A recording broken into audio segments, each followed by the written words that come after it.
فوج کے بڑھتے ہوئے اخراجات میں کمی کی جائے، عوام کے قانونی حقوق کا تحفظ ہو، اس لیے مجلس عاملہ اور عدلیہ کو الگ کیا جائے، یعنی کہ قانون ہاں بنانے والی مجلس اور قانون لاگو کرنے والی مجلس، یہ دونوں مجلس مجلس عاملہ کو اور الگ کیا اولیاء جائے۔ کو اس میں الگ کیا جائے۔ ہاں ہاں یہ دونوں مجلس یعنی یہ دونوں دو جو ادارے تھے عدلیہ اور عاملہ، یہ چاہتے تھے بھارتی کہ یہ ان کے ہاتھ میں دے دیا جائے۔ قومی تحریک میں پھوٹ ڈالنے کے بعد کے دور میں انگریزوں نے پھوٹ ڈالو اور حکومت کرو کی پالیسی اختیار کی، مطلب انڈین چاہتے تھے کہ یہ مجلس عاملہ اور عدلیہ، قانون بنانے والی اور قانون لاگو کرنے والی جو دو ادارے ہیں، یہ ہندوستان کے ہاتھ میں رہے، کیونکہ وہ دیکھ چکے تھے کہ یہ انگریز کبھی بھی کوئی بھی قانون لاگو کرتے ہیں اور اس پر عمل بھی کرتے ہیں، تو یہ قاعدے قانون جو ہے وہ ہمارے انڈینس کے ہاتھ میں آنا چاہیے۔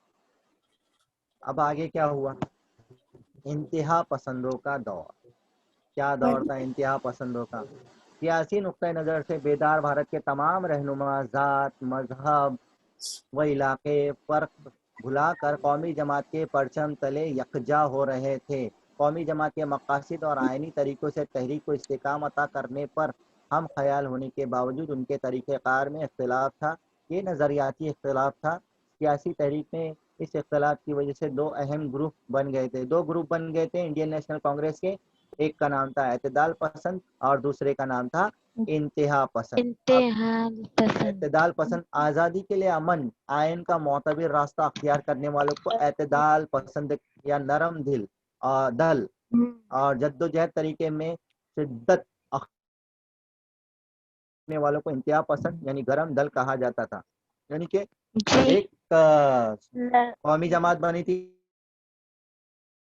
کانگریس، لیکن اس کے دو گروپ بن گئے تھے۔ ایک گروپ تھا کہ بھائی نرمی سے ہم بات کریں گے سرکار سے، سرکار کے مطابق ہی عمل کر کے ہم کام کریں گے، وہ تھا اعتدال پسند نرم دل، جی دھیرے دھیرے کام کرتے تھے وہ۔ لیکن ایک دوسرا جو گروپ تھا اس کا نام تھا انتہا پسند، جو سن 1905 سے لے کر سن 1920 تک چلا۔ 15 سال میں انہوں نے بہت زیادہ شدت، یعنی کہ بس ہم کو ابھی کے ابھی ہمارا قاعدہ قانون لاگو کرنا ہے، ہم کو کل پرسوں ترسوں ایسا ہم کو ٹہلاتے مت جاؤ، بس جو ہے قاعدہ قانون جو ہم بول رہے ہیں اس کو ابھی کے ابھی لاگو کرو۔ یہ تھے انتہا پسند، جی جن کو گرم دل کہتے ہیں۔ اور اس کے جو رہنما تھے ان کا نام تھا لالا لاجپت رائے، بال گنگادھر لالا تلک اور بپن چندر پال، جنہیں لال بال پال بھی کہتے ہیں۔ لال سے آتا ہے لالا لاجپت رائے، بال سے آتا ہے بال گنگادھر تلک اور پال سے آتا ہے بپن چندر پال۔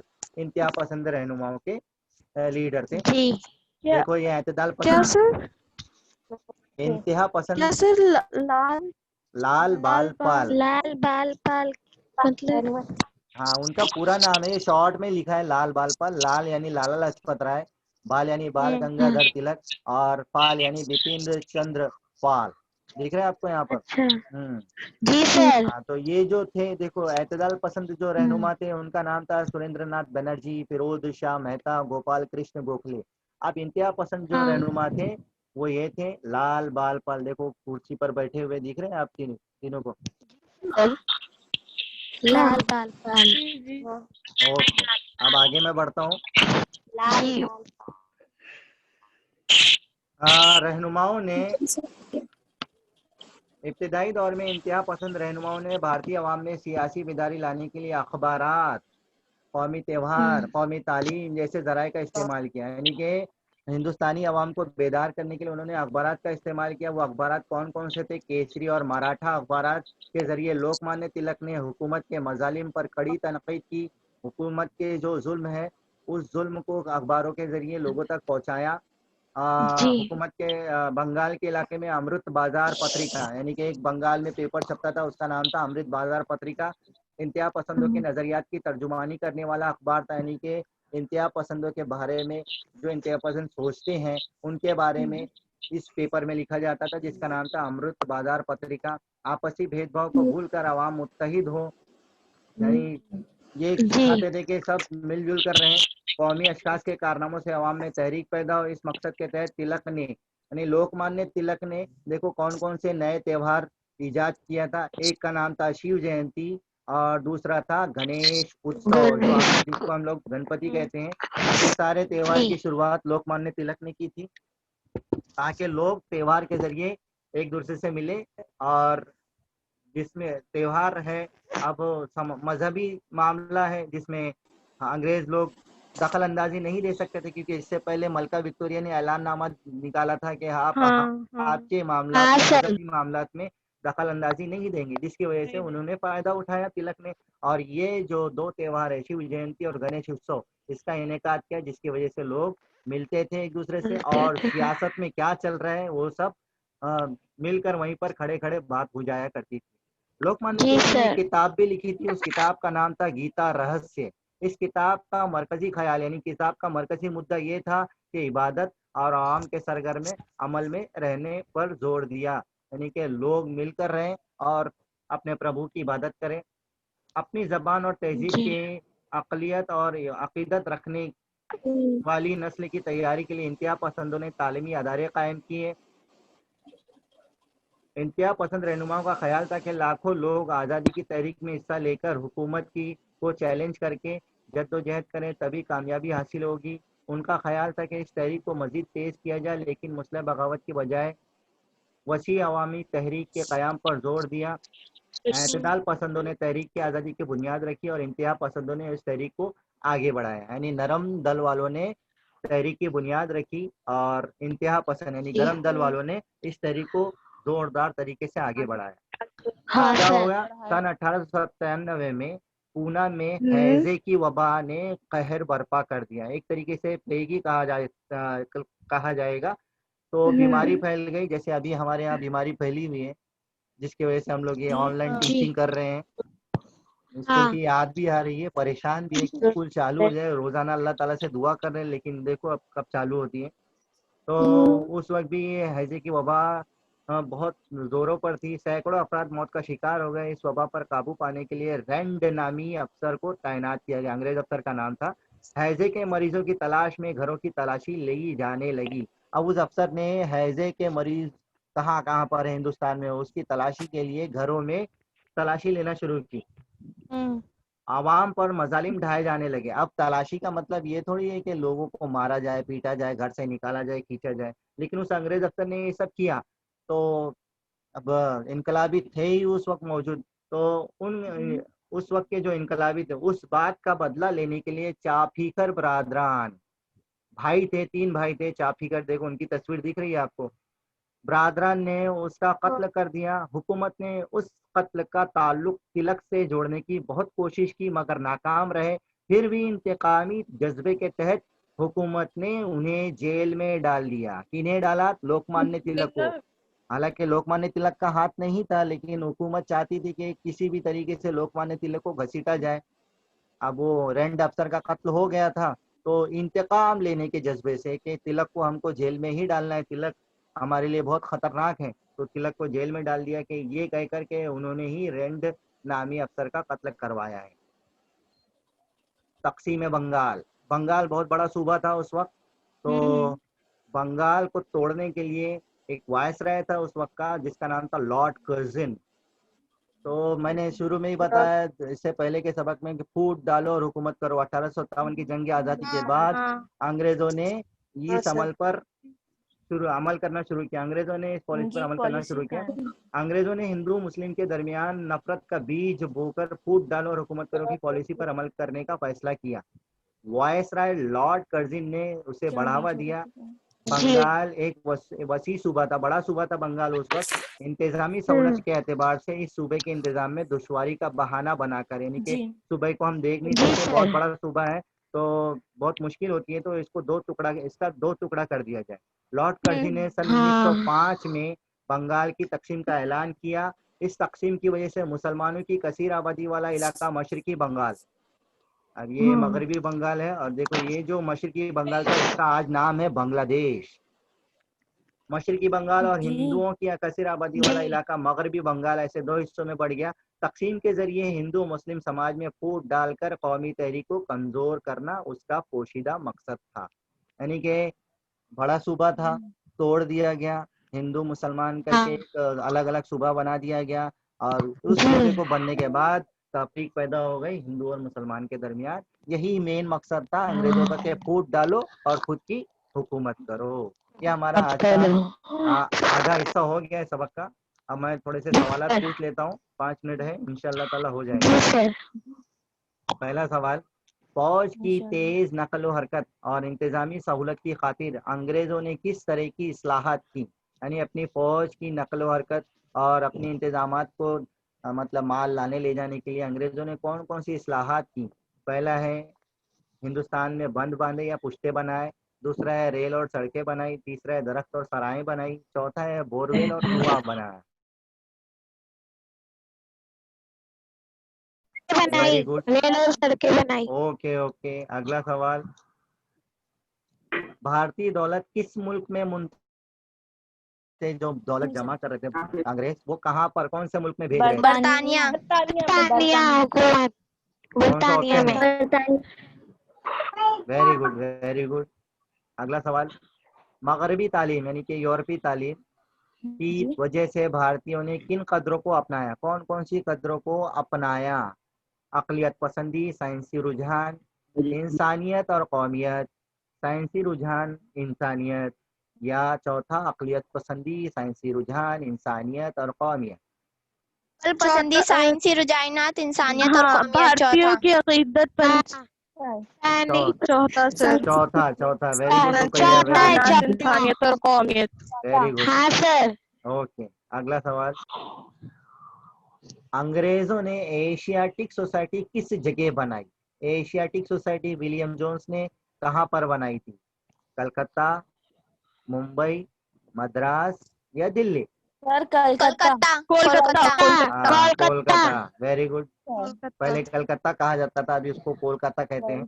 کولکتہ. قومی جماعت جس کا نام ہے انگلش میں انڈین نیشنل کانگریس کا پہلا اجلاس ممبئی کے کس اسکول میں منعقد ہوا؟ اسکول کا نام آپ کو بتانا ہے. ایلفسٹن college, Gokul Das Tej Pal Sanskrit school. Very good.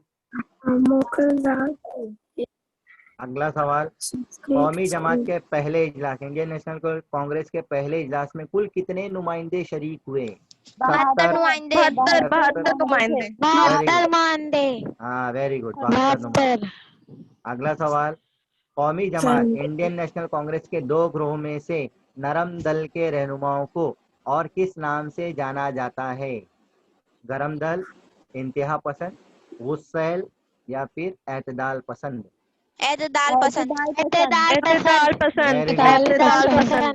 اب ویسے ہی دوسرا سوال بھی ہے, قومی جماعت کے 2 گروہوں میں سے گرم دل کے رہنماؤں کو اور کس نام سے جانا جاتا ہے؟ انتہا پسند. انتہا پسند. انتہا پسند. Very good. اگلا سوال, بنگال کی تقسیم کی پیشکش کس وائس رائے نے دی؟ وائس رائے کا نام آپ کو بتانا ہے. Lord Warren Hastings, Lord Curzon, Lord Canning, Lord Curzon. Lord Curzon. Okay. اب دیکھو, پہلا جو آپشن ہے لارڈ وارن ہیسٹنگ, یہ پہلا گورنر جنرل تھا, اور جو تیسرا ہے لارڈ کیننگ, یہ پہلا وائس رائے تھا, اور جو چوتھا ہے لارڈ ڈیلوزی, اس نے 2 قانون پاس کیے تھے. آپ کو میں بار بار پوچھتا ہوں, یہ لارڈ ڈیلوزی. ستی کی رسم کا اور بیواؤں کی شادی کا. نہیں, بیواؤں کی شادی کا تو صحیح ہے, اور ایک دوسرا قانون بیواؤں تھا, کی شادی کا, اور دوسرا وہ ضبط کرنے والا ریاستیں. ریاستوں کو اپنی حکومت میں ضم کرنے کا. ویری گڈ, ماشاء اللہ. ہاں. اگلا سوال, انتہا پسند رہنماؤں کے نام کیا تھے؟ انتہا پسند یعنی گرم دل رہنماؤں کے نام کیا تھے؟ پہلا ہے لال گوپال, بال پال. لال بال. لال بال پال. لال بال پال. ویری گڈ, ماشاء اللہ. تو آج کا ہمارا سیشن یہیں پر ختم ہوتا ہے. انشاءاللہ کوشش کروں گا کہ